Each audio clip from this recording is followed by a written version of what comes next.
पर आएंगे जो कि उत्तर प्रदेश पुलिस कांस्टेबल का ऑनलाइन फॉर्म आपका यहाँ पर स्टार्ट हो गया है, जिसके लिए आपको फ्रेंड्स यहाँ पर मल्टीपल ऑप्शंस मिल जाते हैं, इंपॉर्टेंट डेट्स मिल जाती हैं, वैकेंसीज मिल जाती है, हाउ टू अप्लाई का सेक्शन आपको मिल जाता है। यहाँ पर देखिए अप्लाई ऑनलाइन का ऑप्शन है, आप इस ऑप्शन पर क्लिक करेंगे। अब यहाँ पर आपको कुछ बेसिक जानकारी फिल करनी है, जिसमें सबसे पहले आप यहाँ पर एंटर करेंगे फर्स्ट नेम। इसके बाद अगर आपका लास्ट नेम है तो आप लास्ट नेम दे सकते हैं, नहीं है तो आप इसे ब्लैंक छोड़ सकते हैं। यहाँ पर फ्रेंड्स आपको एंटर करना होगा आपका पूरा नाम। इसके बाद है आपका DOB means date of birth, और ये ध्यान रखिएगा डेट ऑफ बर्थ में अब आपको 3 साल की अपर एज में छूट मिल गई है।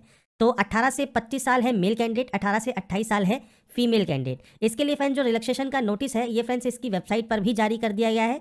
तो आप यहाँ पर देखिए जो आपको नोटिस दिया गया है वो आप यहाँ पर चेक कर सकते हैं, और इससे रिलेटेड जानकारी मैंने आपको पहले ही प्रोवाइड की हुई है। तो आपका जो भी डेट ऑफ बर्थ है आप यहाँ पर इस कैलेंडर के माध्यम से सेलेक्ट कर सकते हैं।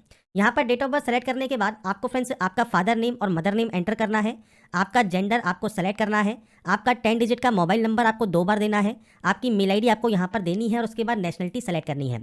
अगर आप उत्तर प्रदेश के निवासी हैं तो आप यस कर सकते हैं। और इसके बाद फ्रेंड्स यहाँ पर आपकी कैटेगरी आपको यहाँ पर मल्टीपल ऑप्शंस मिल जाएंगे। अगर आप SC ST OBC EWS DFF या फ्रेंड्स ESM का अगर आप यहाँ पर बेनिफिट लेना चाहते हैं, मतलब आप इन कैटेगरी से बिलोंग करते हैं तो आप यस करेंगे। अगर आप जनरल से आते हैं तो आप सिंपली नो कर सकते हैं और कैटेगरी जनरल आप सेलेक्ट कर सकते हैं। और ये ध्यान रखिए अगर आप यूपी के निवासी नहीं है और आप यहाँ पर नो करते हैं तो डोमिसाइल स्टेट आपको सेलेक्ट करना है, और उसके बाद जो कैटेगरी है वो ऑटोमेटिक आपकी जनरल ही यहाँ पर रहेगी। पर अगर आप रिजर्व कैंडिडेट है उस कंडीशन में आप यस करेंगे। और यहाँ से आपको यस करने के बाद अब आपको सबसे पहले देना है मूल निवास। तो मूल निवास किसने ये इशू किया है? डिस्ट्रिक्ट मजिस्ट्रेट ने, एडिशनल डिस्ट्रिक्ट मजिस्ट्रेट ने, सब डिवीजनल मजिस्ट्रेट ने या तहसीलदार ने। जो मूल निवास प्रमाण पत्र है वो उसकी तारीख कितनी है, मतलब कब ये इशू हुआ है, आप उसकी जानकारी यहाँ पर प्रोवाइड कर सकते हैं, जो भी आपकी तारीख आपके मूल निवास पर अंकित है। इसके बाद डोमिसाइल सर्टिफिकेट नंबर आपको देना है, और किस जनपद से ये जारी हुआ है वो जानकारी आपको देनी होगी। तो यहाँ पर देखिए जो भी जानकारी है ये सिर्फ मैं सैंपल के तौर पर दे रहा हूँ, आपको आपकी एक्चुअल जानकारी देनी होगी। मूल निवास पर ही आपको सर्टिफिकेट का सीरियल नंबर मिल जाता है। इसके बाद ऐसे ही कैटेगरी ऑप्शन है, SC ST OBC कैटेगरी है तो आप OBC सेलेक्ट करें। सेम आपको यहाँ पर जानकारी प्रोवाइड करनी है। EWS है तो EWS की जानकारी देनी है।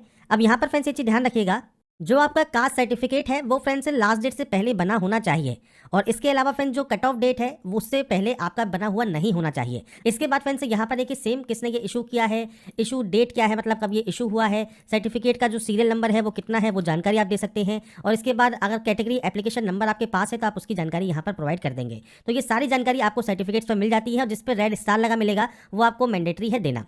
इसके बाद फ्रेंड्स यहाँ पर देखिए अगर आप डिपेंडेंट हैं फ्रीडम फाइटर के, यूपी गवर्नमेंट एम्प्लॉई हैं, आपने होमगार्ड में न्यूनतम 3 वर्ष की सेवा की है, एक्स सर्विसमैन है, आपके अकॉर्डिंग ऑप्शन को यस या नो आप यहाँ से कर सकते हैं। इसके बाद क्वालिफिकेशन है तो हाई स्कूल मतलब 10th। तो यहाँ पर देखिए आपके बोर्ड का नाम आपको यहाँ पर एंटर करना होगा। इसके बाद month and year of passing, मतलब आपने कब इसको पास किया है आप उसकी जानकारी यहाँ पर प्रोवाइड करेंगे। इसके बाद रिजल्ट आपको पास देना है, आपका रोल नंबर आपको देना है, और इसके बाद फ्रेंड्स आपको आपका सर्टिफिकेट या मार्कशीट नंबर यहाँ पर आपको प्रोवाइड करना होगा। इसके बाद फ्रेंड्स नीचे आपको यहाँ पर सेम जो 10+2 है या आपका इंटरमीडिएट है उसकी जानकारी आपको देनी है। तो आप यहाँ पर आपकी जो मार्कशीट है उसको आप चेक जरूर करें, उसके अकॉर्डिंग ही जानकारी को फिल करें। आपका जो पासिंग डेट है, पासिंग जानकारी है वो आपको देना है, आपका रोल नंबर कितना है वो जानकारी आपको देनी होगी, आपका सर्टिफिकेट नंबर या मार्कशीट सीरियल नंबर जो भी आपका अवेलेबल है वो आप जानकारी दे सकते हैं। इसके अलावा O लेवल से अगर आपने कोई DOCC का कंप्यूटर सर्टिफिकेट है, टेरिटोरियल आर्मी में आपने कोई काम किया है, 2 साल की सर्विस की है, या NCC का 20 सर्टिफिकेट है आप यस या नो कर सकते हैं। इसके बाद आपका है एड्रेस। एड्रेस फ्रेंड्स आपको यहाँ पर कॉरेस्पॉन्डेंस एड्रेस मतलब प्रेजेंट एड्रेस एंटर करना होता है। आपका पूरा एड्रेस जो भी है वो आप यहाँ दे सकते हैं, सिटी टाउन विलेज कौन सा है, स्टेट या यूनियन टेरिटरी कौन सी है, इसके अलावा जिला या डिस्ट्रिक्ट कौन सा है, इसके अलावा पिन कोड क्या है ये आपको देना होगा। अगर ये सेम है तो आप सेम पर क्लिक कीजिए, अगर ये अलग अलग है तो आप अलग अलग एंट्री कर सकते हैं। और उसके बाद फ्रेंड्स यहाँ पर देखिए प्रीव्यू एंड सबमिट का ऑप्शन आता है, आप यहाँ से प्रीव्यू चेक करके सबमिट यहाँ से इसे कर देंगे।